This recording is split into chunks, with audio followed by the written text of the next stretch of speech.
Hello. आज हम HPSC assistant professor physics 29 मई 2025 को जो एग्ज़ाम हुआ है उसकी मोस्ट प्रोबेबल आंसर की लेकर आए हैं। फर्स्ट क्वेश्चन है द टोटल एनर्जी रिलीज पर burning of one hydrogen nucleus in the PPI cycle is. PPI cycle के लिए प्रोटॉन साइकिल के लिए पूछ रखा है। तो ये क्वेश्चन अगर वैसे देखा जाए बर्निंग ऑफ हाइड्रोजन के लिए simple mass energy equivalence solve करोगे तो 938 मेगा इलेक्ट्रॉन वोल्ट आएगा।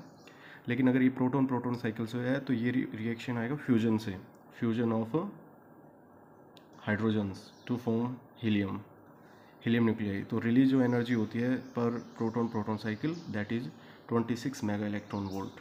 तो most probable answer is option number C, that is 26 mega electron volt. The electronic number 4 positron and anti neutrino is. Lepton particle है, neutrino है, इनके लिए electron number होता है 1 और इनके एंटी पार्टिकल्स होते हैं पॉजिट्रॉन इलेक्ट्रॉन के लिए, एंटी न्यूट्रिनो न्यूट्रिनो का। तो एंटी न्यूट्रिनो और पॉजिट्रॉन के लिए इलेक्ट्रॉन नंबर होगा -1। तो option A is correct. Question number 3 Geiger Nuttall law gives relationship between. ये रेंज और ln ऑफ रेंज और ln ऑफ हाफ लाइफ के बीच में ग्राफ होता है, स्ट्रेट लाइन ग्राफ आता है, या एनर्जी के बीच में भी बोल सकते हो, half life and energy of alpha decay. तो इसका ऑप्शन ए इज करेक्ट होगा, option number A. Question number 4 the magic number nuclei having 0 electric quadrupole moment has shape. If ये जो क्वाड्रुपोल मोमेंट है सेफ ऑफ द न्यूक्लियस बताएगा। If Q is 0 then the nucleus is spherical symmetry. तो spherical option C is correct. Question number 5 if Q1 and Q2 are the coordinates of P1 and P2 को corresponding generalise moment then x y bracket solve करनी है आपको। तो ये जो Poisson bracket होगी x y वो होगी करली एक्स बाय करली Q1 करली वाई बाय करली P1 माइनस करली एक्स बाय करली P1 और करली वाई बाय करली Q1। ऐसे दो कोऑर्डिनेट हैं तो सेकंड के लिए भी यही लगेगा, करली एक्स बाय करली Q2 करली वाई बाय करली P2 माइनस करली एक्स बाय करली P2 माइनस करली वाई बाय करली Q2। यहाँ से अगर देखेंगे x का with respect to Q1 partial derivative करेंगे तो 2Q1 आएगा, y का विद रिस्पेक्ट टू P1 करेंगे तो 2 आएगा, और x का विद रिस्पेक्ट टू P1 या P1 पर डिपेंड नहीं करता, पार्शियल डेरिवेटिव 0 होगा। ऐसे ये भी 0। ऐसे x विद Q2 करेंगे तो ये 2Q2 आएगा, और y विद P2 करेंगे तो 1 आएगा। ये सेकंड अगेन 0, तो यहाँ से आ जाएगा 4Q1 प्लस 2Q2। तो option first is correct, option A is correct. Hamilton principal function S and Hamilton characteristic function W of a conservative system are related as। ये आएगा S is equal to W minus ET. The relation is option B is correct. Question number 7 the constant on a bead on a uniformly rotating wire in force free space that is holonomic, option B is correct. Which statistics follows Pauli's exclusion principle? ये Fermi Dirac आएगा, option A is correct. The phase space refers to position coordinates momentum, दोनों के लिए आएगा, तो option C is correct, both position and momentum coordinates. Klein Gordon equation can be used for the particles like, bosons के लिए होता है, यानी 0 स्पिन पार्टिकल्स के लिए होगा। तो बोसॉन पार्टिकल यहाँ पे पाई मेसोन आएगा इसका, क्वार्क्स, इलेक्ट्रॉन, न्यूट्रॉन, ये पाई मेसोन इसका करेक्ट ऑप्शन होगा।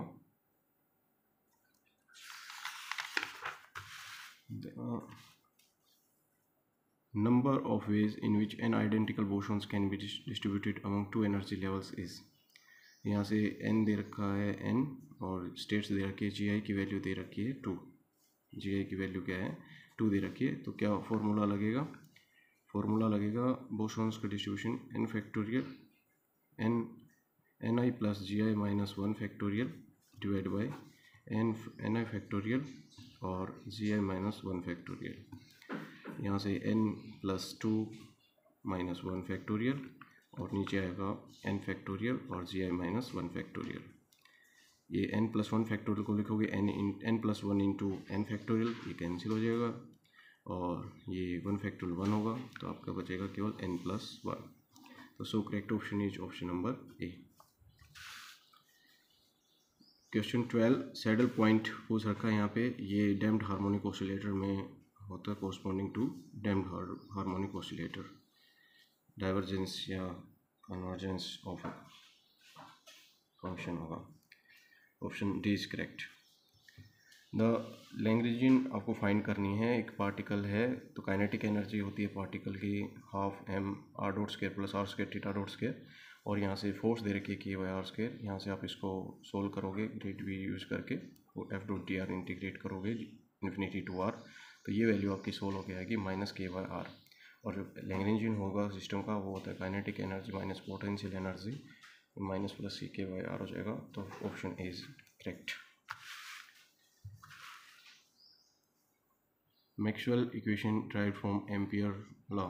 Ampere law B dot D L equal to mu naught I, या यहाँ से आप अगर जे की टर्म में रखोगे तो ये हो जाएगा। इसको स्टोक्स थ्योरम से रिप्लेस कर सकते हो, curl of B into surface area, और करंट पर यूनिट जो एरिया यहाँ के जे हो जाएगा करंट डेंसिटी।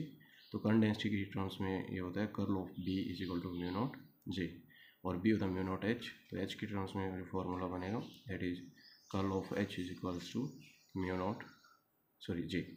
तो curl of H is equal to J, Ampere circular law से ये आएगा। Consider elementary particles interaction P with a sigma negative plus K positive. तो आपको यहाँ पे ये ए पार्टिकल बताना क्या होगा। तो ये चार्ज कंजर्वेशन से देखोगे तो नेगेटिव पार्टिकल का आएगा, क्योंकि देखो ये न्यूट्रल, तो ये न्यूट्रल बनेगा, इस पर प्लस चार्ज होता है प्रोटॉन पे, तो इसका माइनस चार्ज का पार्टिकल आएगा, या तो ये नेगेटिव बनेगा या पाई नेगेटिव। लेकिन साथ में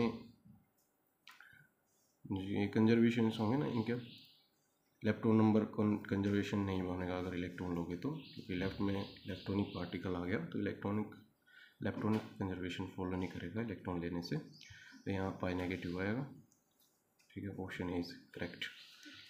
the strangeness quantum number is conserved in, weak में नहीं होगा, बाकी strong and EM electromagnetic interactions के अंदर कंजर्व होगा, तो ऑप्शन नंबर डी करेक्ट होगा।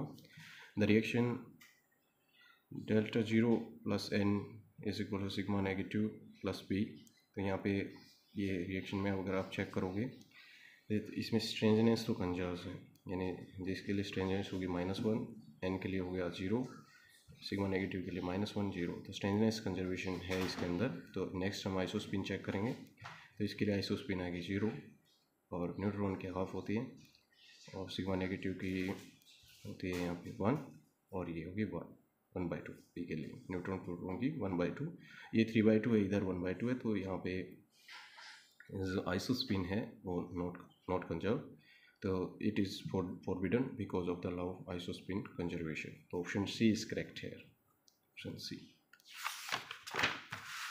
Next question number 18, a baryon X decays as X is equals to sigma negative pi positive pi negative.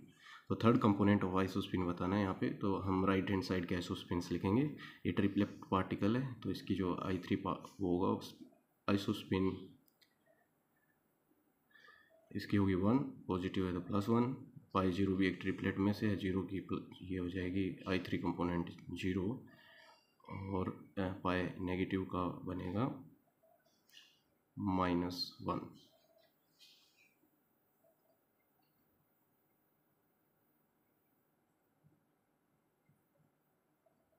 -1, तो ये 0 करेक्ट ऑप्शन होगा 0 A. In WKB approximation solution of a series expansion in powers of Hz break down near, यहाँ पे जो ये turning point होगा वहाँ पे होता है ये ब्रेक डाउन, जब काइनेटिक एनर्जी और पोटेंशियल एनर्जी इक्वल होंगी, और काइनेटिक पोटेंशियल इक्वल का है नहीं, यहाँ क्लासिकल टर्निंग पॉइंट दे रखा है, तो मोस्ट प्रोबेबल आंसर होगा option C, classical turning point. Question 20, the action of unit operator on state psi leaves it unchanged. इस प्रोजेक्शन और फेज अनचेंज रहेगा, ठीक है, थैंक्स। कुछ मिस्टेक हो उसके लिए आप कमेंट कर सकते हो। Thank you.